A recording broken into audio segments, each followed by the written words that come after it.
গল্পের বাক্স বাই রোমানানুপুর চ্যানেলে আমি রোমানানুপুর আপনাদের পড়ে শোনাচ্ছি শীর্ষেন্দু মুখোপাধ্যায়ের লেখা একটি উপন্যাস সুখের আড়াল। আজ শোনাব উপন্যাসটির চতুর্থ পর্ব। আসলে নিজেকে বন্দিনীর মতো লাগে বনলতার, যদিও তার এ বিয়ে ভালোবাসার স্বেচ্ছার, তবু ভেবে দেখল সঠিক স্বয়ংবরাও তো সে হয়নি। জগন্নাথ তাকে খ্যাপার মতো ভালোবেসেছিল, আর সেই ভালোবাসাই বনলতার বিচার বুদ্ধিকে ভাসিয়ে নিয়ে গেল। তার বয়স কম, কারো পরামর্শ নেওয়ার কথা তার মনেই হয়নি। দু একজন বান্ধবীকে বলেছিল তার ভালোবাসার কথা, তারা খুব উৎসাহ দিয়ে ইস কি ভালো হবে বলে তাকে উস্কে দিল। ওদেরও দোষ নেই, ওরাও বয়সের বুদ্ধিতে চলে। কিন্তু বিয়ের মাত্র কয়েক মাসের মধ্যেই বনলতা এখন টের পাচ্ছে ভুল হয়ে গেছে। সারাদিন একা একা শহরতলির এই ছোট ফ্ল্যাটটাকে তার প্রকাণ্ড বলে মনে হয়। সে ঘুরঘুর করে ঘুরে বেড়ায় একা। বিষণ্ণ বোধগুলি তার অল্প বয়সকে আস্তে আস্তে বাড়িয়ে দেয়। অথচ কোথায় ভুল হলো তার সঠিক কারণটাকে সে কিছুতেই ছুঁতে পারে না। কিন্তু কেবল মনে হয় ভুল, বড় বেশি ভুল হয়ে গেছে বাবা। সারা পৃথিবীতে তার আত্মীয় বলতে একমাত্র বাবা। তাকে না জানিয়ে পালিয়ে বিয়ের জন্য যত কাণ্ড সে করল, সেসব কাণ্ডকে এখন বড় হাস্যকর ছেলে মানুষই বলে মনে হয়। ছেলেবেলা থেকে বিয়ে বলতে সে বোঝে সানাইয়ের আওয়াজ, সিথি মোড়, বেনারসি, ম্যারাপ, আলো, স্ত্রী আচার। তার বিয়েতে কিছুই হলো না। কাগজে সই করা আর হোটেলের পার্টিতে কিছু বন্ধু বান্ধবীর আগমন, কেউ জানলই না। অথচ অনুষ্ঠানহীনভাবে সে জগন্নাথের বউ হয়ে গেল। হয়ে গেল নাকি হয়েও হলো না? হ্যাঁ, বাইরে থেকে দেখলে সে জগন্নাথের বউ, কিন্তু ভেতরে মনের মধ্যে সে একা বনলতা, জেদি, একগুঁয়ে, আদুরে বনলতা। সেখানে স্বামী বলে জগন্নাথকে মানে না। জগন্নাথ লোক খারাপ নয়, বরং ভালোই। বয়সে বনলতার চেয়ে বছর 8 বড়, ভালো কলেজের অধ্যাপক, MA DPhil। বিয়ের পর চেহারাটা চর্বি জমে একটু ভরভরাট হয়েছে। ভালোই দেখায় জগন্নাথকে যখন সে ঘি রঙের সিল্কের পাঞ্জাবি পরে কলেজে যায়। ধীরস্থির লোক, একটু অন্যমনস্ক, কুনো আর খুবই ভাবপ্রবণ। মেয়েরা এমন ছেলেকে সহজেই দখল করতে চায়। এমনকি বনলতার একজন প্রতিদ্বন্দ্বীও ছিল, নিতা। মুখে তেমন কিছু বলতো না জগন্নাথ, কিন্তু কখনো বিরক্তির সঙ্গে নিতার হ্যাংলাপনার উল্লেখ করে বলতো, মেয়েটা যাচ্ছে তাই, দেখো আবার চিঠি দিয়েছে বলে চিঠি দেখাতো বনলতাকে। বনলতা কৌতূহল নিয়ে পড়ত। খুব খারাপ কথা অনায়াসে লিখত নিতা, আর বারবার জগন্নাথের মহানুভবতা, উদারতা ইত্যাদির উল্লেখ করে তাকে গ্রহণ করতে সাধাসাধি করত। সরল জগন্নাথ আত্মরক্ষার জন্য বনলতার কাছে জমা দিত চিঠি, বলতো তুমি উত্তর দিয়ে দিও। উত্তর দেয়নি বনলতা, তবে তার রেজিস্ট্রেশনের পরদিন মেয়েটিকে এক লাইনে খবরটা জানিয়ে দিয়েছিল। ব্যাপারটা খুবই নিষ্ঠুর হয়েছিল। খবরটা দেওয়ার সময় নিজের ভেতরে বনলতা সেই নিষ্ঠুরতার আনন্দকে টের পেয়েছিল। নিতা নামে সে অচেনা মেয়েটিকে এখনও মাঝে মাঝে ভাববার চেষ্টা করে সে। জগন্নাথ বলেছিল নিতা দেখতে সুন্দর নয়, তার রং কালো, সামনের দাঁত সামান্য বড়, স্বাস্থ্য ভালো, সব মিলিয়ে খুবই সাধারণ মেয়ে। তবে নিতার চোখ নাকি সুন্দর। বনলতা জানত তার আগুন চেহারার কাছে অস্বস্তি বোধ করেছে নিতার চোখ। সে কি খুবই সুন্দর? বাজে মেয়েদের ভালো চোখ থাকলেই কি? মাঝে মাঝে নিতা জগন্নাথের কলেজের সামনে রাস্তায় দাঁড়িয়ে অপেক্ষা করে পাকড়াও করত জগন্নাথকে। বড় বিপদে পড়ত জগন্নাথ। বনলতার কাছে এসে বলতো, বড় ভয় করে, মেয়েটা বেহেড হয়ে যদি একদিন হাত ফাত ধরে চেঁচামেচি শুরু করে। আজকেও বাড়িতে নিয়ে যেতে চাইছিল, কখনো কখনো সিনেমার টিকিট নিয়ে আসে, রেস্টুরেন্টে নিয়ে যেতে যায়। কী যে কাণ্ড করে, ও বোধহয় ক্ষেপে গেছে। এসব শুনে বনলতার ভিতরটা দপ করে জ্বলে উঠত। নিতা নামে সেই অচেনা মেয়েটি পরোক্ষভাবে জগন্নাথের প্রতি যুক্তিহীন আকর্ষণ তৈরি করছিল। জগন্নাথকে কে একটি মেয়ে পাওয়ার জন্য ক্ষেপে গেছে, এই চিন্তায় তাকে অস্থির রাখত। তার ভিতরে রেশারেশির ভাব এনে দিত।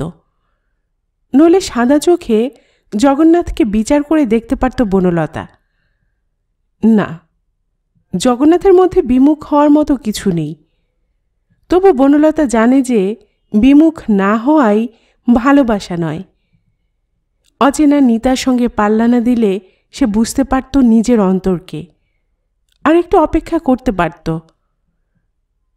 নিতা হেরেই গেছে, কিন্তু সেই হারিয়ে দেওয়ার আনন্দটা বড় ক্ষণস্থায়ী হয়েছে বনলতার মনে। এখন নিতার কথা মনে হলে আর তেমন খ্যাপাটে উত্তেজনা বোধ করে না সে। বরং মনে হয়, আহা, নিতা হয়তো কেঁদেছিল, নিষ্ফল আক্রোশে হয়তো কত অভিশাপ দিয়েছে তাকে। সেসব অভিশাপ ফলে যাচ্ছে কিনা কে জানে। কই, এত কাণ্ড করে সে যার বউ হলো, তাকে পেয়ে খুব একটা কিছু পেয়েছে বলে তার মনে হচ্ছে না তো। বরং মনে হচ্ছে জগন্নাথ অন্য কারো স্বামী হলে তার দুঃখের কিছুই থাকতো না। নিতা কি এখনো জগন্নাথের কথা ভাবে? কে জানে। বিশু এসেছিল কয়েকদিন আগে, সেই আত্মীয়হীন বিশু, যে তাদের বাড়িতে তার ভাইয়ের মতোই বেড়ে উঠেছিল। বেপরোয়া, সাহসী, সদা হাস্যময় বিশু খুঁজে খুঁজে কোথা থেকে তার ঠিকানা বের করেছিল। জিজ্ঞাসা করে বলেছিল, লোক লাগিয়েছিলুম। সে তোর হাজব্যান্ডকে কলেজ থেকে বাসা পর্যন্ত ফলো করেছিল। শুনে চমকে উঠেছিল বনলতা। কিন্তু সে জানে যে বিশু সব পারে। হাসি মুখে কথা বলল বিশু, বাবার কথা, বাসার কথা বলে গেল। বনলতা জগন্নাথকে বিয়ে করে ঠিকই করেছে, কিন্তু বিশুর চোখ সে কথা বলছিল না। বনলতা বুঝেছিল বিশু খুশি হয়নি। ও ঠিক খুঁজে খুঁজে জগন্নাথের কাছেও যাবে, আলাপ জমাবে। বিশুর মান অপমান বোধ নেই। অহংকারী জগন্নাথ বিশুকে পছন্দ করবে কিনা কে জানে। জগন্নাথ অচেনা লোক দেখলে খুব খুশি হয় না, আত্মমগ্ন থাকতে সে ভালোবাসে। বিশুর কথা, বাবার কথা মনে পড়ছিল বনলতার। বিশু রানাঘাটের কাছে পোল্ট্রি করেছে, হাঁস মুরগি নিয়ে মেতে থাকে। বলল একদিন নিয়ে যাবে, কিন্তু কোনোদিনই বোধ হয় সে নিয়ে যাওয়াটার হবে না বিশুর। বাবার স্ট্রোক হয়েছিল বনলতার বিয়ের কয়েকদিন পরেই। ওরকম সুন্দর স্বাস্থ্য বাবার, আর ওরকম স্থির শক্ত লোক। বনলতা শুনেছে সে পালিয়ে আসার পরদিনও বাবা অফিসে গেছে, বাইরে একটু চঞ্চল দেখায়নি তাকে। কিন্তু তার কয়েকদিন পরেই তার স্ট্রোক হয়। হয়তো এ বয়সে শোক দুঃখ চেপে রাখতে নেই, রাখা যায়ও না। কিন্তু বাবার সঙ্গে কোনো মিটমাটি আর হবে না কোনো দিন। বনলতা জানে বাবা কেমন, মরে গেলেও দুর্বল হয় না লোকটা। কিন্তু বনলতা মনে মনে মরে যাচ্ছে বাবার জন্য। একবার ইচ্ছে হয় পালিয়ে গিয়ে বাবাকে দেখে আসে, কিংবা টেলিফোন করে গলার স্বর একবার শুনে নেয়, কিন্তু সাহস হয় না। ভালোবাসা, এক সন্দেহজনক ভালোবাসার জন্য তার সর্বস্ব চলে গেছে। বাবা ছিল একরকমের সঙ্গী, জগন্নাথ আরেক রকমের। বাবা কথা বলতো কম, কিন্তু হাবে ভাবে ফুটে উঠত মায়া, কোমলতা। কাছে গিয়ে বসলে বরাবর মনে হয়েছে যেন সে এক বিশাল গাছের ছায়ে দাঁড়িয়ে আছে। রুটিন বাঁধা চলাফেরা বাবার কখনো বেচাল হয় না। পুরুষ মানুষ কেমন হয় তা সে বাবাকে দেখে চিনেছে। জগন্নাথ অন্যরকমের সঙ্গী, কিন্তু তবুও বনলতার মনে হয় বাবার মতো কিছু কিছু গুণ জগন্নাথের থাকলে বড় ভালো হতো। কখনো জগন্নাথকে তার নিজের চেয়ে বড়, শ্রেষ্ঠ বা উচ্চতর কিছু বলে মনে হয় না, বরং মনে হয় জগন্নাথ তার সমান সমান। এই সমান হওয়ার ভাবটা বনলতার কখনো ভালো লাগে না। কোনো মেয়ের লাগে কিনা কে জানে। দুপুরে রান্নাঘরে বসে একা একা ভাত খাচ্ছিল বনলতা।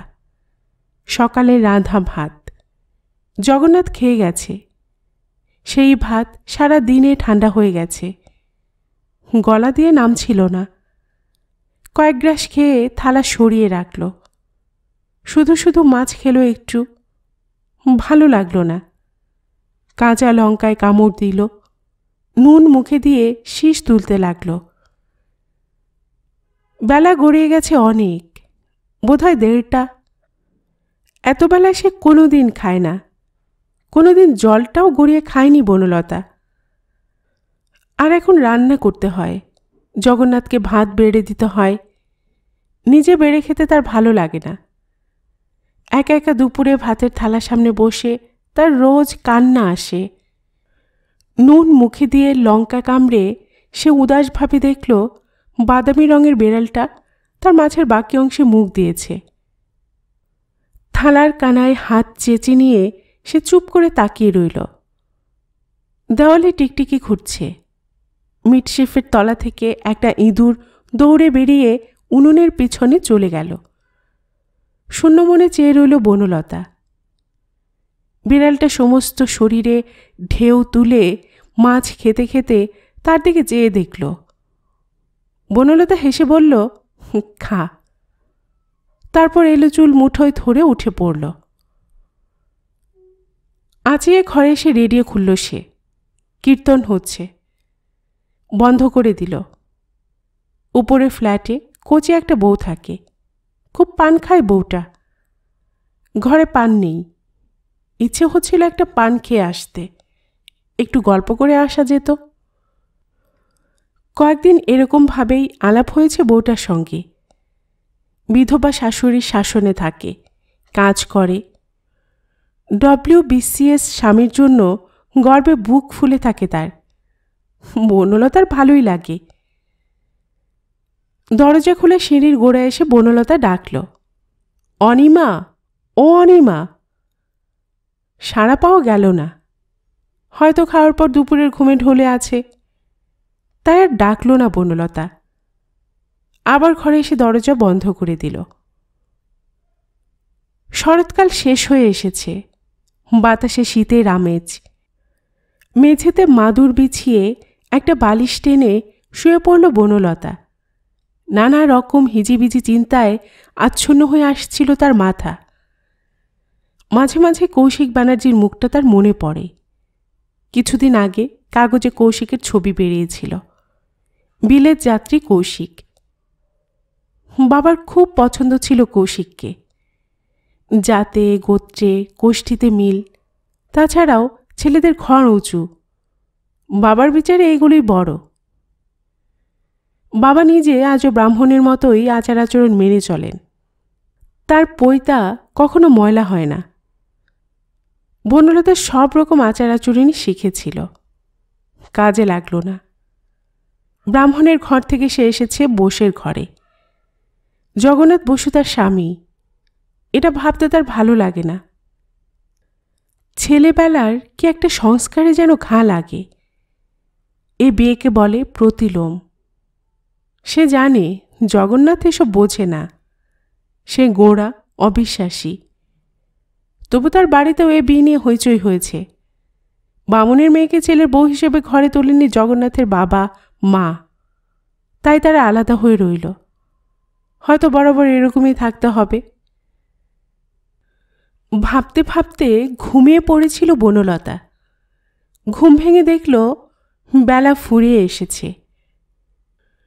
কড়া নেড়ে ঝি ডাকছে। উঠে দরজা খুলে দিল সে। তারপর শাড়ি গুছিয়ে এলো চুল খোঁপায় বেঁধে বারান্দায় এসে দাঁড়াল। শহরতলে নির্জন রাস্তাঘাট, ফাঁকা জমি পড়ে রয়েছে অনেক। রাস্তার ওপাশে ছেলেরা ক্রিকেট খেলছে। দেখতে দেখতে অন্যমনস্ক হয়ে চেয়েছিল, খেয়াল করেনি বড় রাস্তা থেকে নেমে সোজা তার দিকেই হেঁটে আসছে একটি মেয়ে।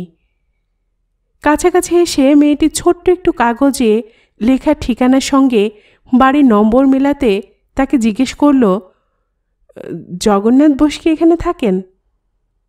মাথা নাড়ল বনলতা, এই বাড়ি। মেয়েটি হাসল, উনি বাড়িতে নেই না? বনলতা কথা না বলে আবার মাথা নাড়ে, না। মেয়েটিকে বেশ দেখতে, কালোর উপর চিপচিপে শরীর, লম্বাটে মুখ, টানা সুন্দর চোখ। হয়তো ওর বন্টন কেউ হবে। বনলতা এবার জিজ্ঞেস করল, আপনি কোথা থেকে আসছেন? অনেক দূর, সেই শিবপুর থেকে। আপনি বনলতা না? হ্যাঁ। হাসল বনলতা, আপনি কে? আমি নিতা গুহ। বলে একটু চুপ করে থেকে বলল, আমার কথা আপনার মনে না থাকারই কথা, আমাকে আপনি দেখেননি। বনলতা মনে মনে চমকে উঠলেও বাইরে স্থির ছিল। মেয়েটাকে যথেষ্ট ক্লান্ত দেখাচ্ছে। বাসে ট্রামে এসেছে নিশ্চয়ই, 2-3 বার বদল করে আসতে হয়েছে বোধ হয়। তবু এত কষ্ট করে কেন এসেছে মেয়েটা কে জানে। নিতাকে দেখে তার মনের ভিতরটা কিন্তু শক্ত হয় না, সামান্য হিংসের ভাবও এলো না মনে।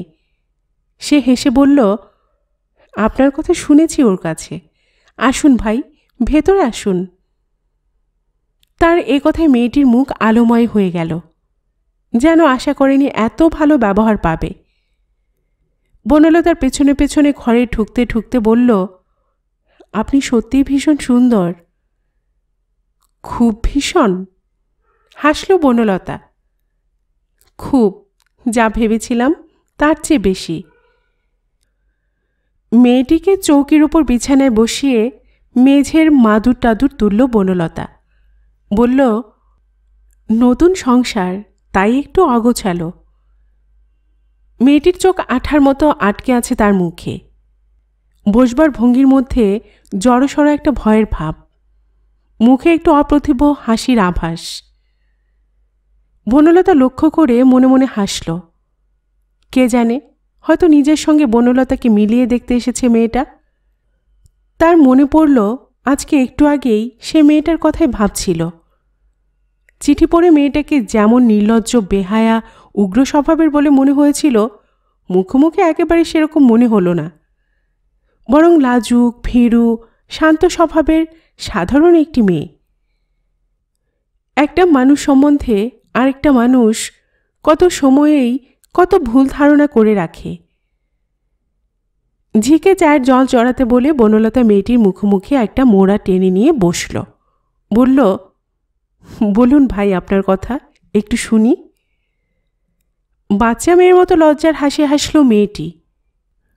কাঁধ থেকে স্ট্র্যাপে ঝোলানো ভ্যানিটি ব্যাগটা নামিয়ে রাখল বিছানায়। তারপর একটু ইতস্তত করে ব্যাগটা খুলে একটা রূপোর গয়না বের করল। খোপায় গোজার কাঁটা, তাতে সুন্দর বড় একটা মিনে করা প্রজাপতি। হেসে বলল, আপনার জন্য এনেছি। ও মা, কেন? আবার লাজুক হাসি। কিছু একটা দিতে ইচ্ছে করছিল, গতকাল নিউ মার্কেটে ঘুরে ঘুরে এটা কিনে আনলাম। মনে মনে খুশি হলো বনলতা। কেন কষ্ট করতে গেলেন ভাই? জিনিসটা খুব সুন্দর, আমি আপনার চুলে পরিয়ে দিয়ে যাব। বেশ, আগে চাটা খেয়ে নিন। মেয়েটি নীরবে ঘাড় নাড়ল। মুখে সেই লাজুক হাসিটি লেগে আছে, কিন্তু একটু উৎসাহ পেলে বোধহয় অনেক কথা বলতে পারে। বনলতার মধ্যে আপনা থেকে একটা দিদি ভাব এলো। বয়স অল্পই বোধ হয়, 18-19। মুখে চোখে এখনো সংসারে ছাপ পড়েনি। চোখ দেখে মনে হয় ওই চোখে এখনো স্বপ্নের বাসা। বনলতা তার নিজের বুকে একটু দুঃখের ব্যথা টের পেল। আড়াল থেকে বড় নিষ্ঠুর প্রতিযোগিতা করেছে মেয়েটির সঙ্গে। এখন মুখোমুখি তার মায়া হচ্ছে। ইচ্ছে করছে ওর থেকে কেড়ে নেওয়া জিনিস আবার ওকে ফিরিয়ে দেয়। ঘরের চারিদিকে ডাগর চোখে চেয়ে দেখল নিতা। চাউনিতে পিপাসা ধরা পড়ে। বলল, কি সাজিয়েছেন সব, অথচ বলছিলেন সব অগোছালো। এখনো তো সাজানো হয়নি। নিতা প্রতিবাদ না করে মিষ্টি হাসল। বলল, আমাদের বাড়িতে এত সব জিনিস নেই। বনলতা বুঝল সে যেটাকে অগোছালো বলছে সেটা অন্য অবস্থার মানুষের কাছে অগোছালো মনে নাও হতে পারে। বিয়ের পর জগন্নাথ টুকটাক করে অনেক জিনিস এনেছে। আয়না বসানো লোহার আলমারি, সোফা কাম বেড, কিস্তিতে কেনা ফ্রিজ ড্রয়ার, বড় সাজানোর জন্য প্লাস্টারের তৈরি কয়েকটা ছবি, জানালা দরজায় হাল ফ্যাশনের কাঠের ফ্রেমে পর্দা। এত সব অনেকের ঘরেই থাকে না। বোধহয় বনলতা বড় ঘরের মেয়ে বলেই তাকে খুশি করার জন্য প্রাণপাত করে এত সব করেছে জগন্নাথ। যা বলে তাই এনে দেয়। বনলতার বাড়িতে এর চেয়ে ঢের বেশি জিনিস ছিল, তাই এত সব তার চোখেও পড়ে না। কিন্তু আজ এখন নিতা বলাতে তার চোখে পড়ল সত্যি কিছু কম সাজানো হয়নি। সে চোখ সরিয়ে নিতাকে আবার দেখল। যথাসাধ্য সেজেছে নিতা, তবে স্পষ্ট বোঝা যায় ও গরিবের সংসার থেকে এসেছে। দুখানা হাতে সংসারের নানা কাজের ছাপ। বনলতার মনে হল জগন্নাথকে বিয়ে করে সে উঁচু থেকে কয়েক ধাপ নিচে নেমে এসেছে। কিন্তু নিতা যদি পারত জগন্নাথকে বিয়ে করতে, তবে নিতা বরং কয়েক ধাপ উঁচুতে উঠে আসতে পারত। সেইটা সুন্দর হতো, ভালো হতো। ঝিয়ে এসে বলল, চায়ের জল হয়ে গেছে দিদিমণি। বনলতা নিতাকে বলল, আসছি ভাই চাটা নিয়ে। সঙ্গে সঙ্গে উঠে দাঁড়ালো নিতা। আপনি একা যাবেন কেন? চলুন, আমিও যাচ্ছি। হাসল বনলতা। আসবে, এসো বলে জিভ কাটল। এ মা, তুমি বলে ফেললাম। বেশ করেছেন, আপনি দিদি না? তাই বুঝি। মনে মনে খুশি হলো বনলতা। তার মনে দিদি ভাব এসে গিয়েছিল। চালাক মেয়েটি সেটা বুঝে গেছে। রান্নাঘরে এসে নিতা বলল, চাটা আমি করি। করো বলে বনলতা চা, চিনি, দুধ গুলিয়ে দিয়ে বলল, সাগুর পাঁপড় আছে, খাবে? খেতে ইচ্ছে করছে না। একটু খাও, ভালো ঘিয়ে ভেজে দেব। মুখোমুখি বসে বনলতা দেখছিল কত নিপুণ হাতে মেয়েটি চা করল। বনলতা নিজেই কড়াইতে ঘি ঢেলে পাঁপড় ভাজতে যাচ্ছিল। মেয়েটি তার হাত থেকে খুন্তি কেড়ে নিয়ে নিজেই ভাজল। বলল, আপনার যে রান্নাবান্নার অভ্যেস নেই তা আমি জানি। আমাকে বাড়িতে সব কাজ করতে হয়। আমার অভ্যেস নেই কি করে বুঝলে? আপনি যা সুন্দর, কাজ না করলে বুঝি সুন্দর হয়? তা নয়। মেয়েটি বিপদে পড়ে বাঁধো বাঁধো গলায় বলল, আপনাকে কাজকর্ম মানায় না। এত সুন্দর মানুষ কাজ করবে কেন? বনলতা খুব হাসল। অনেকদিন পর তার মনটা হালকা লাগছে আজ। বলল, দাঁড়াও, জগন্নাথকে সব বলে দেব আজ। মেয়েটি এক পলকে থমকে গিয়ে বলল, আপনি ওকে নাম ধরে বলেন? বনলতা দেখল জগন্নাথের নামে মেয়েটির চোখে শ্রদ্ধার ভাব। এ মেয়ে বিয়ে না হলেও জীবনে জগন্নাথকে বোধহয় নাম ধরে বলবে না। বনলতা বলল, পতি নামে গতি হয়, জানো না? আমি সামনাসামনি ওকে জগন্নাথ বলি। যা বিচ্ছিরি নাম। নিতা মাথা নিচু করে হাসল। বনলতা লক্ষ্য করে ওর শ্যামলা রঙের মুখমণ্ডলে রং এসে ভিড় করল। হাতের চায়ের কাপ চলকে গেল। আহারে, মনে মনে বলল বনলতা। চায়ের পর তার চুল নিয়ে পড়ল নিতা। চুলের গোছ হাতে ধরেই বলল, ইস, ভগবান আপনাকে সব দিক দিয়ে দিয়েছেন। অনেক সুন্দর মেয়েরই চুল থাকে না, হ্যাঁ আপনার তাও আছে অঢেল। নজর দিও না ভাই। বনলতা মুখ টিপে হাসল। আমার চোখে বিষ নেই, সুন্দর দেখলে আমার বড় ভালো লাগে।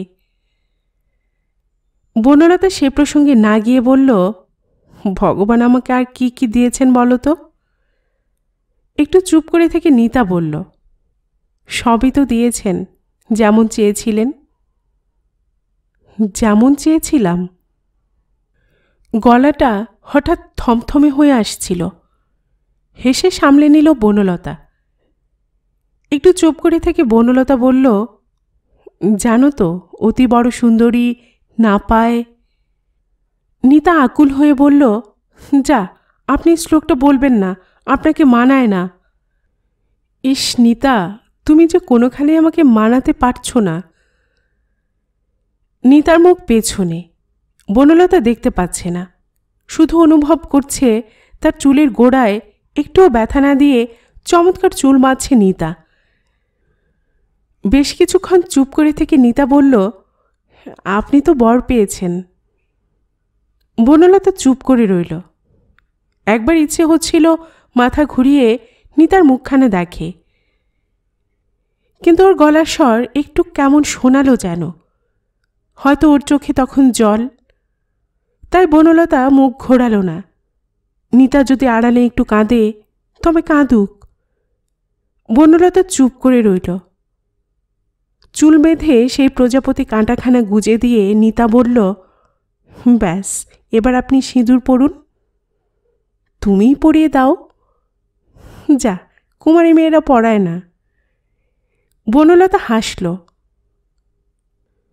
আয়নার সামনে বসে সিঁদুর পরছিল বনলতা। হঠাৎ নিজের সুন্দর প্রতিবিম্বের পেছনে নিতার মুখখানা চোখে পড়ল।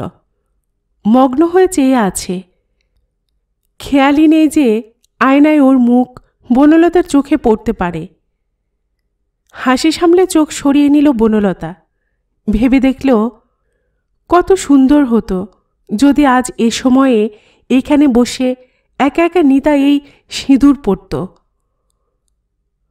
বনলতা অভ্যাসবশত সিঁদুর পরে, দায় সেরে যায় মাত্র। কিন্তু নিতা হলে কত অহংকার আর যত্ন নিয়ে পড়ত, কত ভালোবাসায়, মায়ায়, বিশ্বাসে। বনলতারই দোষ, সে জোর করে নিতার ঘরে ঢুকে বসে আছে। এ দখল করা মাত্র, পাওয়া তো নয়। কিন্তু নিতা হলে ইচ্ছে করে নিতাকে ডেকে বলে, এসো তোমাকে বউ সাজিয়ে দিই, খুব সেজে গুজে বউ হয়ে বসে থাকো, এ ঘর সংসার তোমাকে মানায়, যেহেতু ভালোবাসো। এসো তোমাকে সাজিয়ে দিয়ে আমি বেরিয়ে পড়ি। জগন্নাথ তোমাকে দেখে চমকে যাবে, হয়তো গোলমাল করবে, তারপর আস্তে আস্তে বুঝবে তুমি ওর ঠিক বউ। এসো নিতা। নিতা বলল, ইস, কি সুন্দর যে দেখাচ্ছে। হাসল বনলতা। তোমার হাতের গুণ, যা সুন্দর খোঁপা বেঁধেছ, সেটাও আবার চুলের গুণ। নিতা লাজুক মুখে বলল। তারপর ঘড়ি দেখে উঠবার উপক্রম করে বলল, এবার কিন্তু আমাকে যেতে হবে। ও মা, ওর সঙ্গে দেখা না করে যাবে? ও তো একটু পরেই আসবে, এতক্ষণে এসে পড়ারই তো কথা, কেন যে দেরি করছে? নিতা মাথা নিচু করে আস্তে আস্তে বলল, আজ শুক্রবার, ওর বোধহয় আজ নাইট শিফটে ক্লাস আছে। ঠিক তো। বনলতা হাসে। আমি ভাই ওসব রুটিন টুটিন রাখতে পারি না। তুমি আরেকটু বসো না, এসে যাবে। নিতা মৃদু গলায় বলে, আপনার সঙ্গে দেখা করতে এসেছিলুম, উনি থাকলে আপনার সঙ্গে এমন ভালোভাবে দেখা করতেই পারতুম না। তাছাড়া অনেক দূরে যাব, আজ আসি। যাবে? যাবে কেন, থাকো না। বলেই আত্মবিস্তৃত বনলতা হঠাৎ চমকে উঠল, সামলে নিয়ে বলল, আমি একা থাকব? ওর ফিরতে অনেক দেরি হবে, বোধহয় 8:30টায় ক্লাস শেষ হবে। ততক্ষণ থাকতে গেলে। বনলতা হাসল। বলতে পারল না জগন্নাথ ফিরে এলেও সে একাই থাকবে, একটা অন্য রকমের একাকিত্ব। নিতা এটা বুঝবে না। এটা খুবই স্পষ্ট যে নিতা জগন্নাথকে পাগলের মতো ভালোবাসে। এই ঘর সংসারে নিতা কখনো কোনো দিনই একা বোধ করত না।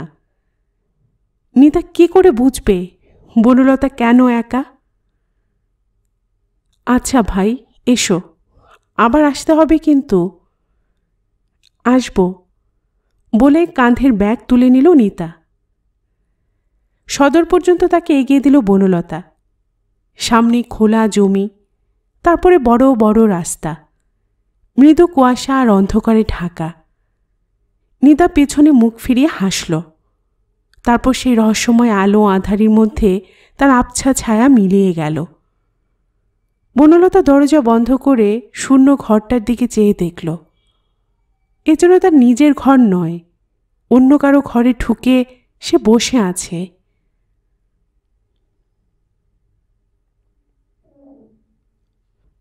অরিজিতের বাড়িটা জগন্নাথ ভুলেই গেছে। আমহার্স্ট স্ট্রিট দিয়ে উত্তরমুখ গেলে বাঁ হাতে একটা গলির মধ্যে অরিজিতের বাড়িটা। সেখানে একটা সময় জগন্নাথ অনেকবার গেছে। তখনও অরিজিৎ বাউন্ডুলে হয়ে যায়নি, তখনও তাকে ডাকেনি প্রবাস। সেটা প্রায় ছেলেবেলায় বলা যায়, কৈশোর যৌবনের সন্ধি সময়। আজকের বাঁধা বাউন্ডুলে অরিজিৎকে দেখে সেই কিশোর যুবাকে কল্পনা করা কঠিন। দুটি কল্পনার চোখ ছিল তার, কবিতা লিখত, নরম নরম হাত পা, লাজুক মুখভাব, বড় ঘর কোনো আর মায়ের আঁচল ধরা ছেলে। সে কখনো মোহনবাগানের খেলা, কাবুলিদের নাচ কিংবা দমকলের দুর্গাপুজো দেখতে যায়নি। অরিজিতের বাড়ির ভেতরের বারান্দা ছিল পাখির খাঁচা সারি সারি, ছিল রঙিন মাছের কাঁচ বাক্স, ব্যাগাটোল, ক্যারাম, গল্পের বই। অরিজিৎ ঘরেই থাকত। কলেজে পড়তে পড়তেই সে একটা বাজে মেয়ের প্রেমে পড়ে। কলেজের একটা ছেলে মানুষ এক্সিবিশন, তাতে বিজ্ঞান বিষয়ক প্রদর্শনীতে সেই মেয়েটি ভ্যানিশিং ক্রিম তৈরি করে দেখিয়েছিল। স্মার্ট মেয়ে, মুখ চোখও ভালো, কিন্তু দুঃখের বিষয় মেয়েটিও তার নিজের বিষয়ে জানত। অরিজিৎ প্রদর্শনীতে 4 দিনে সেই ভ্যানিশিং দেখতে গিয়েছিল। তারপর প্রায় পাগল হয়ে গেল মেয়েটির জন্য। সকালে মেয়েদের কলেজ, দুপুরে ছেলেদের। অরিজিৎ সকালে কলেজে এসে বাইরে দাঁড়িয়ে থাকত, দুপুরে ক্লাস ফাঁকি দিত। এটুকু জানত জগন্নাথ। তারপর কি হয়েছিল তা শোনা কথা, তবে খুবই সাধারণ ব্যাপার। মেয়েটার অন্য মানুষ ছিল। অরিজিৎকে 2-4 দিন নাচিয়ে ওর পয়সায় সিনেমা দেখা, রেস্তোরাঁয় খেয়ে ওকে ছেড়ে দেয়। অরিজিৎ অনেকদিন ঠিক যেন বিশ্বাসই করতে পারেনি যে মেয়েটা ওকে ঠকিয়েছে। ঘর কোনো ছেলে বাইরের ঘা খেলে প্রথমটায় যা হয়। কলেজের শেষ ক্লাসটায় উঠে অরিজিৎ তীব্র বিষাদ রোগে আক্রান্ত হয়। কিছুদিন মেন্টাল হোমে ছিল। তারপর যখন বেরিয়ে এলো তখন সে এক উদাসী মানুষ, কথা কম, চিন্তা বেশি। ওর মা মারা যাওয়ার পর একা হলো অরিজিৎ, বাধা বন্ধনের দিক থেকে স্বাধীন। জগন্নাথ যে বাড়ি এমএ পাশ করেছে 3-4টে টিউশনি সম্বল করে, সে বাড়ি অরিজিৎ তার দোতলায় তালা ঝুলিয়ে বেরিয়ে পড়ে। নিরুদ্দেশ যাত্রা নয়, সবাইকে জানিয়ে গিয়েছিল। মাস 2 ঘুরে ফিরে এলো, বন্ধুদের সঙ্গে আড্ডা মারল যথারীতি, সিনেমা টিনেমা দেখল। বলল, ট্রেনে বা বাসে ঘুরে লাভ নেই, ঘুরতে হয়তো পায়ে দল, এবার পায়ে হেঁটে বেরোচ্ছি। Anybody wish to accompany? কেউ রাজি হয়নি। জগন্নাথের তখন জীবন সংগ্রামের শেষ পর্যায়ে। দারিদ্র্যের তলা থেকে সদ্য এমএতে ফার্স্ট ক্লাস পাওয়ার সৌভাগ্যের চূড়ায় উঠেছে। আর নয়, এবার চাকরি, ভালো থাকা, দুবেলা পেট ভরে খাওয়া। প্রথম একটা স্কুলে, 3 মাস পর মফস্বল কলেজে, তার 1 বছর বাদে কলকাতার বড় কলেজে চলে এলো জগন্নাথ। ততদিনে অরিজিৎ উত্তর, দক্ষিণ, পশ্চিম সব ভারতবর্ষ চষে ফেলেছে পায়ে হেঁটে। মাঝে মাঝে আসতো, বলতো তার রোমাঞ্চকর অভিজ্ঞতার কথা। আবার একদিন বিদায় নিয়ে চলে যেত। প্রথমটায় হয়তো ঝোঁকের বশে বেরিয়েছিল অরিজিৎ, কিন্তু পরে সেটাই তার পেশা হয়ে দাঁড়ায়। ক্রমে সেটা নেশার স্তর ছেড়ে অস্তিত্বের পর্যায়ে পৌঁছে যায়। জগন্নাথ ততদিনে কয়েকটা ইনক্রিমেন্ট, একটা পার্ট টাইম লেকচারশিপ, স্কুল ফাইনালের হেড এক্সামিনার হয়ে কিছু পয়সা গড়েছে। বনলতার সঙ্গে প্রেম সেরে একদা দুঃসাহস ভরে বনলতার ডাক সাইটে বাবার অমতে তাকে রেজিস্ট্রি করেছে। আলাদা বাসায় সংসার পেতেছে। আর তখন অরিজিৎ হয়তোবা হিমালয়ের গভীর খাঁজে পিঁপড়ের মতো বুকে হেঁটে চলেছে। চতুর্দিকে নির্জন তুষারপাত, শানু দেশে নদীর জন্ম, আকাশে দুর্যোগ। সকলেরই বয়স হয়, অরিজিতের কি হয়নি? তবু অরিজিৎ শিকড় ছাড়েনি এতদিনে। এবারে জগন্নাথ দেখল অরিজিতের মেকআপ ধুয়ে গেছে। ছদ্মবেশের জীর্ণ ফাঁক ফোকর দিয়ে দেখা যাচ্ছে বুড়োটে ক্লান্ত মানুষটাকে। বড় কষ্ট হয় জগন্নাথের। সেদিন ওভাবে অরিজিৎকে না বললেও চলত। কলেজ থেকে বেরিয়ে বাস ধরে শ্রীমানি বাজারের কাছে নেমে অনেকটা হেঁটে আমহার্স্ট স্ট্রিট, 2-4 বার গলি ভুল করে জগন্নাথ অবশেষে বাড়িটা খুঁজে পেল। নিচে থেকে দেখল এতকালের অন্ধকারে পড়ে থাকা দোতলাটায় আলো জ্বলছে। অরিজিৎ আছে। জগন্নাথ সিঁড়ি বেয়ে ক্লান্ত পায়ে উঠতে লাগল। সাড়া পেয়ে অরিজিৎ বেরিয়ে এলো। এখন একটু হিমভাব বাতাসে, তবু ওর আদুর গা।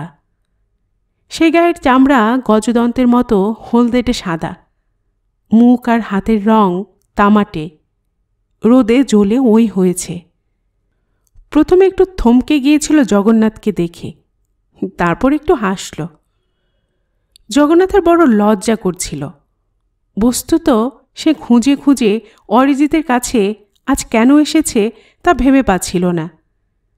একটু বিস্মিত গলায় বলল, তোর কাছে এলাম, আয়। ঘরে ঢুকে জগন্নাথ দেখল সেই পুরনো আমলের আসবাবে বোঝাই ঘরগুলো প্রায় তেমনই আছে। 6 কোণা কাঠের টেবিল, তার সর্বাঙ্গে খোদাইয়ের কাজ, 2 মানুষ সমান উঁচু বার্মা সেগুনের আলমারি, বেলজিয়াম আয়না লাগানো, আবলুস কাঠের লেখার table, chest of drawers, hat stand. এসব আসবাব আজকাল আর দেখা যায় না। বিশাল মাঠের মতো বড় পালঙ্ক, হাতির পায়ের মতো মোটা পায়াগুলো, মেঝের বরফি কাটা পুরোনো আমলের মোজেক। নতুন 2-4টে জিনিসের মধ্যে ঘরে টিউবলাইট এসেছে, একটা রেডিওগ্রাম, বুককেস, বিছানায় একটা হাল আমলের বাটিকের কাজ করা বেড কভার। দেখে শুনে মনে হয় এবার বোধহয় অরিজিৎ স্থিত হবে। রেডিওগ্রামে একটা রেকর্ড চাপানো ছিল। গান শেষ হয়ে খ্যাস খ্যাস শব্দ করছে। সেটা বন্ধ করল অরিজিৎ। প্রকাণ্ড একটা গদিওয়ালা চেয়ারে বসে জগন্নাথ ক্লান্তিটাকে টের পেল। এ ঠিক শরীরের ক্লান্তি নয়। একটা মানুষ সব দিক থেকে ভেঙে পড়লে যেমন হয় ঠিক তেমন ক্লান্তি, সর্বশান্ত হয়ে যাওয়ার মতো। জগন্নাথ চোখ বুজে বলল, তোর ঘরের বড় আলোটা নিভিয়ে দে, একটা ছোট আলো জ্বাল। অরিজিৎ টিউবলাইট নিভিয়ে টেবিল বাতিটা জ্বালল।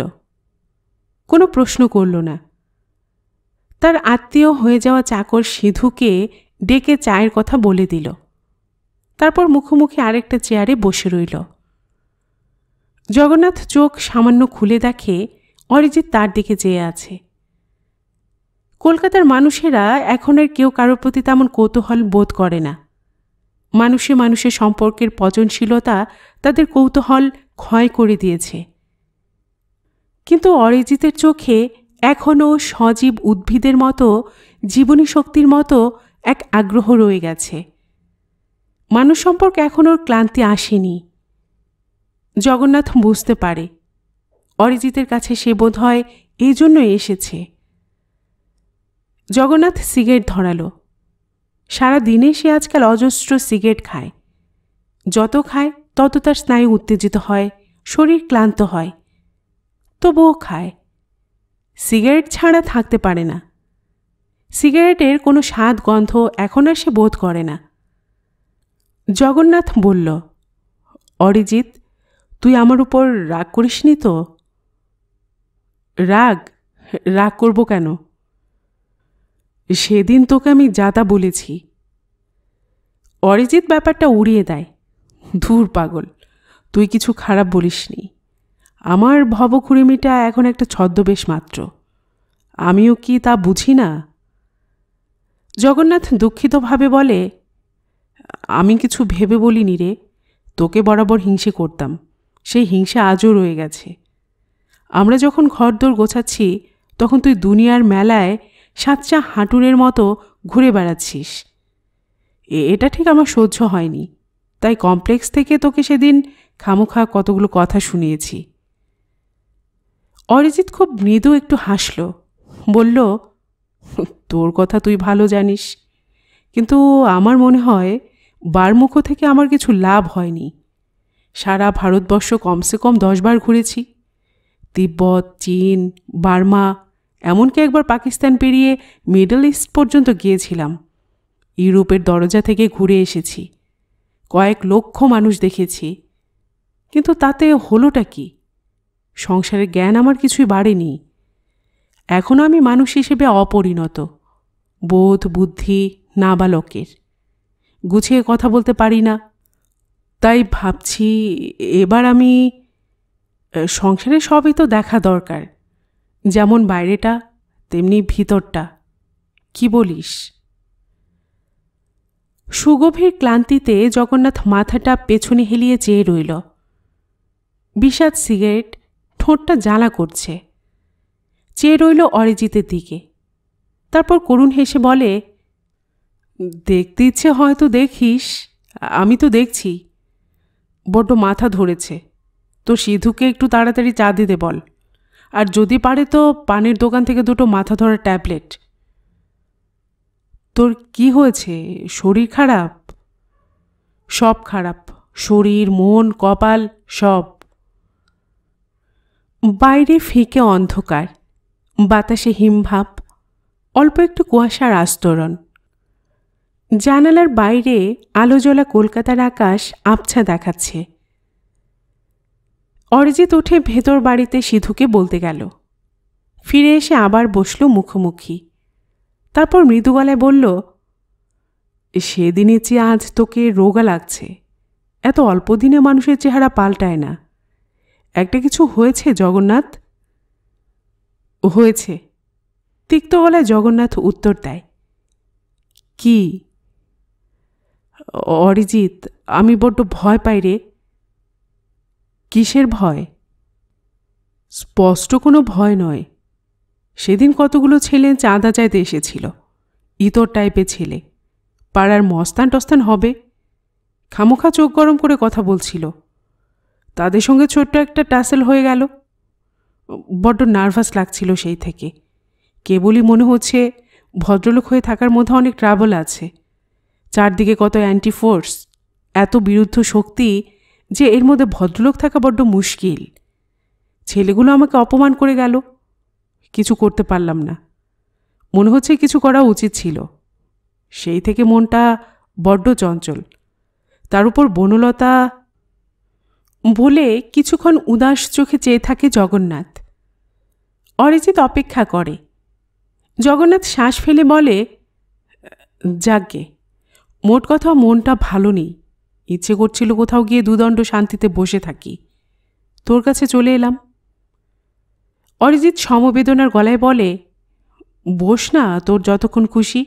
কে তোকে ওঠাচ্ছে? তোর বাসায় ফোন থাকলে একটা ফোন করে দে, তারপর এখানে আজ রাতে থেকে যা। সারা রাত জেগে দুজনে গল্প করব।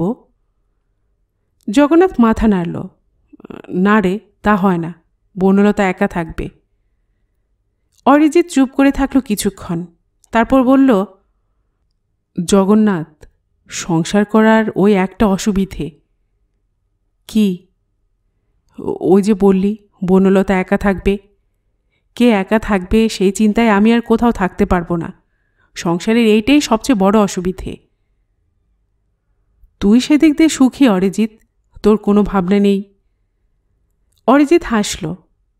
সেটাও অসুবিধে, আমার জন্য কেউ ভাবছে না, অপেক্ষা করছে না, আমার কেউ নেই, এই চিন্তাও বড় অসহ্য। বুঝলি জগন্নাথ, সুখ আসলে কোথাও নেই, সুখের চিন্তায় একমাত্র সুখ আছে। আমার তাও নেই, আমার সুখের চিন্তাও শেষ হয়ে গেছে। কেন রে? আমার আর কিছু হয়ে ওঠার নেই।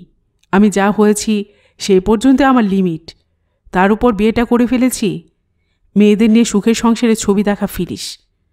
আর কি বাকি থাকলো বল?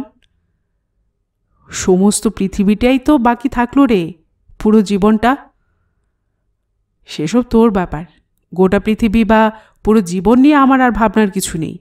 আমি ফাঁদে পড়া মানুষ, বয়স হয়ে গেছে, সব ছেড়ে ছুড়ে বেরিয়েও পড়তে পারবো না।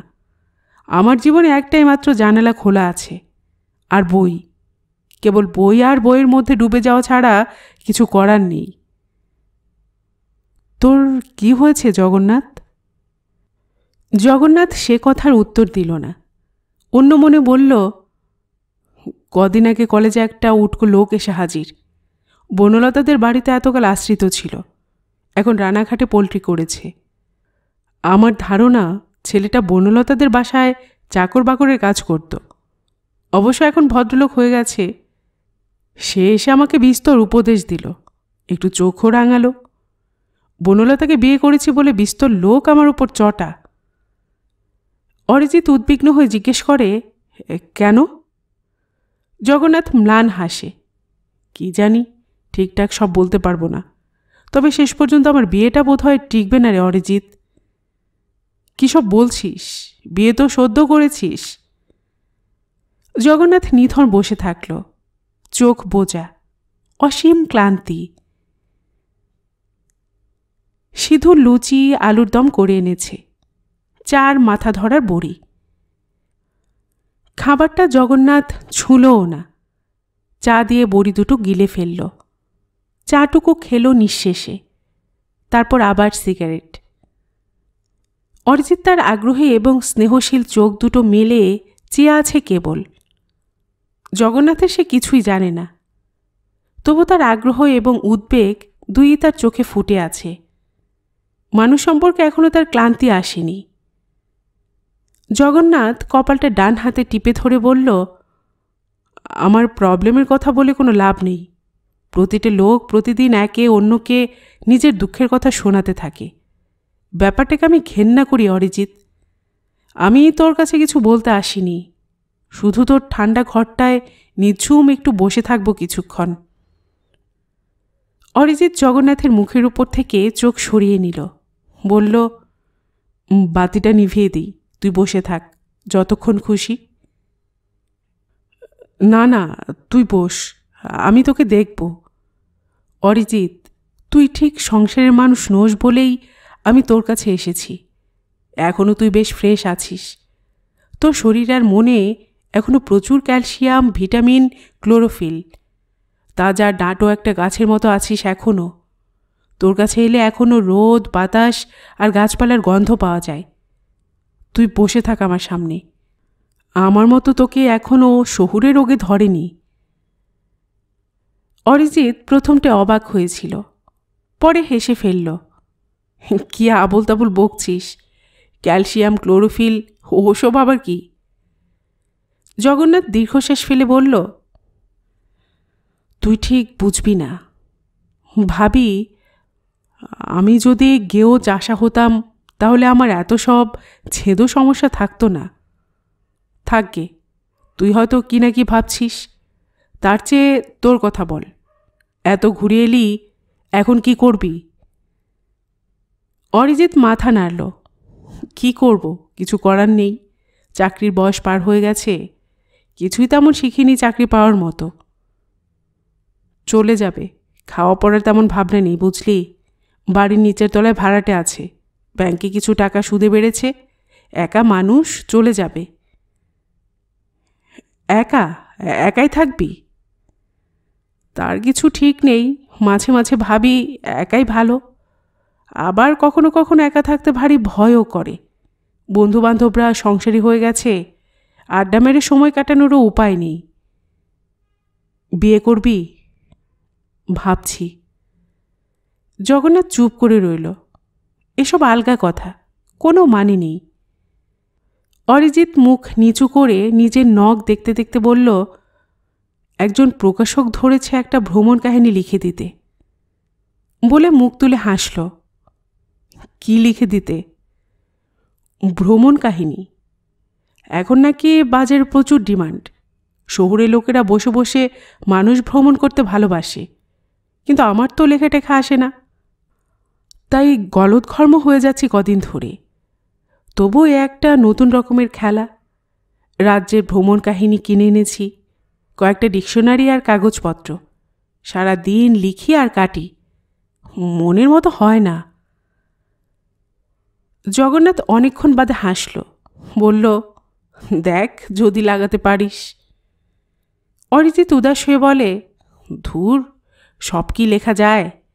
একটা সূর্য ডোবার যে রং, তার সব সৌন্দর্য কি লেখায় আসে? লিখতে গিয়ে তাই বড্ড দুর্বল লাগে। দেখেছি, অনুভব করেছি, আনন্দিত হয়েছি, সেটা আর 5 জনকে বোঝাই কি করে? কেবল সুন্দর, মনোহর, অতীব চমকপ্রদ, এ আর কত লেখা যায়? জগন্নাথ হাসতেই থাকে। অরিজিৎ হাসিটায় সংক্রমিত হয়ে হেসে বলে, মানুষের ভাষা বড় লিমিটেড। জগন্নাথ, তুই আমাকে একটু আধটু লিখতে শেখাবি? জগন্নাথ নিজের এলো মেলো লম্বা চুল মুঠো করে ধরে থেকে বলল, আমিও ভাষার কিছু জানি না। জানিস, সেদিন ওই ছেলেগুলোকে খুব অপমান করার ইচ্ছে হয়েছিল, কিন্তু কি বললে অপমান করা যাবে সেই ল্যাঙ্গুয়েজটা খুঁজেই পেলাম না। আমার স্টক অফ ওয়ার্ডস বড্ড কম, ভেবে দেখছি। একটু চুপ করে থেকে জগন্নাথ একটু গাঢ় স্বরে আপন মনে বলল, ভাষা যে কি জিনিস অরিজিৎ, কি সাংঘাতিক। যে ভাষায় একদিন বনলতার সঙ্গে প্রেম করেছিলাম, সে ভাষাটা কোথায় গেল? সেদিন ছেলেগুলোর দিকে যখন রুখে যাচ্ছিলাম, সেদিন বনলতা পথ আটকে দাঁড়ালো। আমি ওর চুল ধরে টেনে সরিয়ে দেওয়ার চেষ্টা করতে করতে ওকে গাল দিলাম, ইউ বিচ। সেই থেকে আমাদের মধ্যে ফাটলটা বড্ড স্পষ্ট হয়ে গেল। ল্যাঙ্গুয়েজের একটা গোলমালে কত কি হয়ে যায়। অরিজিৎ একটু অবাক হয়ে বলে, বললি ওই কথা কেউ বউকে বলে? এমন তো কিছু দোষ করেনি তোর বউ। জগন্নাথ জ্বালা ধরে চোখে চেয়ে বলে, মানুষের যখন ভাষা পাল্টে যায়, তখন আসলে ভেতরে মানুষটাও পাল্টায়, নইলে আমি ওকে ও কথা বলবো কেন? আমি চিরকাল ভদ্রলোক, কিন্তু তবু কিছুতেই কথাটা আটকাতে পারলাম না। আনকনসিয়াসলি বেরিয়ে গেল। তখন খেয়াল করিনি, কিন্তু তারপর অনেকবার ভেবে দেখেছি কথাটা কি করে এলো আমার জিভে, ভেবে পাইনি। নিজের ভাষাকে আমার বিশ্বাস নেই। সতর্ক গলায় অরিজিৎ প্রশ্ন করল, তোদের প্রবলেমটা কি? জগন্নাথ অসুস্থ একটা হাসি হেসে বলে, আমাদের কোনো প্রবলেম নেই। ভালোবাসার বিয়ে, তারপর সুখে দিন যাচ্ছিল। অবশ্য আমরা জাতটা মানিনি। বনলতা বামুনের মেয়ে, সেজন্য আমার পরিবার থেকে একটা আপত্তি উঠেছিল। মা একদম মানতে চাননি, তার কেবল পাপের ভয়। বামুনরা যতই মুরগি খাক, ওদের এখনও বেশিরভাগ লেম্যান ভয় খায়। প্রতিলোম বিয়ে, তাই মা ভয়ে অস্থির। আমাকে তাই আলাদা হতে হলো। বনলতার বাবা অবশ্য জাতফাত মানেন কি না জানি না, কিন্তু গোলমালটা ওদিকেও দেখা দিয়েছে। ওর বাবা বড্ড রাশভারী, বিশাল চেহারা, বিশাল চাকরি, বিশাল পার্সোনালিটি। বনলতা তার একমাত্র মা মরা সন্তান। পাত্র হিসেবে আমাকে তিনি গণ্যই করেন না। তিনিও আমাকে অ্যাকসেপ্ট করেননি। কৌশিক নামে একটি ছেলের সঙ্গে বিয়ে ঠিক হয়েছিল। বনলতার বাবা পাকা কথাও বলেছিলেন। সে সময় আমরা লুকিয়ে রেজিস্ট্রি করি। সেই জন্য বখেরা। অরিজিৎ একটা শ্বাস চেপে রাখল, তার মুখটা ম্লান দেখালো। একটু সময় চুপ করে থেকে সে বলল, জগন্নাথ, কাজটা বোধহয় তুই ভালো করিসনি। জগন্নাথ মাথা ঝাঁকিয়ে বলে, করিনি তো, তবু আমাদের দুজনের মধ্যে কোনো প্রবলেম ছিল না। উই বোথ ওয়ার হ্যাপি, কিন্তু সেটা খুব অল্প সময়ের জন্য। এত লোককে অসন্তুষ্ট করে বোধহয় সুখী হওয়া যায় না। তুই কি অভিশাপটা মানিস? অরিজিৎ বলে, দূর, আমি আজকাল মানছি। কেন? অভিশাপ ছাড়া কি বল? দুটো নিষ্পাপ সুখী স্বামী স্ত্রীর মধ্যে আচমকে কি গেরো? বাইরে থেকে দেখলে কোনো প্রবলেম নেই, তবু কেউ কারো শরীর ছুঁতে পারছি না। কথা বলার সময়ে সাবধান হয়ে যাচ্ছি, কি যে হচ্ছে বুঝতে পারছি না। অরিজিৎ সান্ত্বনার কথা বলবে আশা করেছিল জগন্নাথ, কিন্তু অরিজিৎ তা বলল না। অনেকক্ষণ অন্যমনস্ক থেকে বলল, আমি বিস্তর ঘুরেছি জগন্নাথ, তার ফলে আমার কিছু প্রত্যক্ষ জ্ঞান বেড়েছে। আমি দেখেছি মানুষ বাই নেচার ক্লাসিফাইড। অর্থাৎ মানুষের মধ্যে সুস্পষ্ট শ্রেণীভেদ আছে। জাত মানিস বা না মানিস, মানুষে মানুষে যে পার্থক্য আছে তা আমার অভিজ্ঞতা লব্ধ সত্য। বর্ণাশ্রম আমি মানি। মানুষের বৈশিষ্ট্য অনুযায়ী তাকে শ্রেণীভাগ করা সম্পূর্ণ বৈজ্ঞানিক পদ্ধতি। অবশ্য তাকে ছেদো জাতিভেদে রূপান্তরিত করে নিলে অন্য কথা, কিন্তু এটা ঠিক, প্রকৃতিতে হুবহু এক রকমের এক জাতের কোনো গাছ পশু পাখি নেই। মানুষেরও তাই। তাতে কি হলো? এই পার্থক্য বর্ণাশ্রম। হোক গে, কিন্তু আমার প্রবলেমের সঙ্গে এর কি সম্পর্ক? গভীর আর হতাশার সঙ্গে জগন্নাথ বলে। চুপ করে থাকলো অরিজিৎ, তারপর আস্তে আস্তে বলল, হয়তো সেই। আমি স্বামী স্ত্রীর সম্পর্ক কীরকম হয় তা তো জানি না, তোদের প্রবলেমটাও খুলে বলিস না। তবে হয়তো এটা তেমন গভীর বা জটিল কিছু নয়, মিটে যাবে। কিন্তু তাহলেও বলি, এরকমটা না করলেও পারতিস।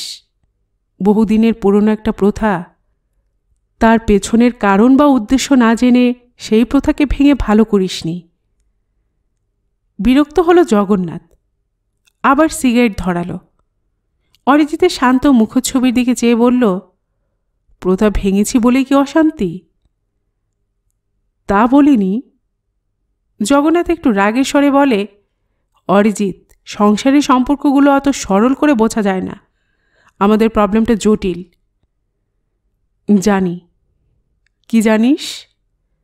অরিজিৎ লাজুক মুখভাব করে বলে, জানি বলাটা ভুল হলো। জানলাম, তুই জানালি। কিছু জানিস না।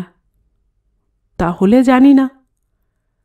জগন্নাথ সিগারেটটা অ্যাস্ট্রেতে পিষে ফেলে আবার একটা ধরালো।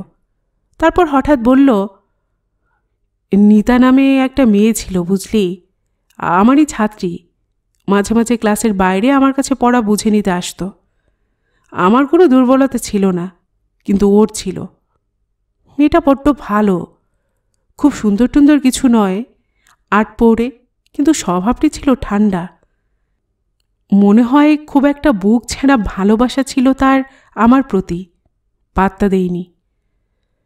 আজকাল সেই নিতার কথা খুব মনে পড়ে। মেয়েটা হয়তো এই জীবনে খুব সুখী হতে পারবে না। জগন্নাথ একটা শ্বাস ফেলে উঠে দাঁড়ালো। চললি? যাই। তোর ঘরটা তেমন ঠান্ডা নেই, আগে যেমন ছিল। ভেবেছিলাম তোর ঘরটায় বসে পুরনো কথা বলবো খানিকক্ষণ, মনটা হালকা হয়ে যাবে। হলো না। বয়সটাও নেই, মনটাও নেই। অরিজিৎ কথা বলল না। জগন্নাথ বলল, ভ্রমণ কাহিনীটা লেখ, আমি গিয়ে আমার নিরানন্দ ঘরটিকে ফেস করি। সিঁড়ি ভেঙে জগন্নাথ নেমে এলো। তার কেবলই মনে হয় যেখানে সে যাক, কোথাও তার জন্য কোনো ঠান্ডা নিঝুম একটা জায়গা নেই যেখানে সে দুদণ্ড বসে থাকবে। কাল একবার ভিসাটার খোঁজ করতে যাবে সে। গল্পের বাক্স বাই রৌমানানুপুর এই চ্যানেলে এতক্ষণ আপনাদের পড়ে শোনাছিলাম শীর্ষেন্দু মুখোপাধ্যায়ের লেখা একটি উপন্যাস সুখের আড়াল এর 4র্থ পর্ব। এরপরে আসছে 5ম অর্থাৎ শেষ পর্ব। আর এতক্ষণ গল্প পাঠিয়ে আমি আপনাদের সাথে ছিলাম রৌমানানুপুর।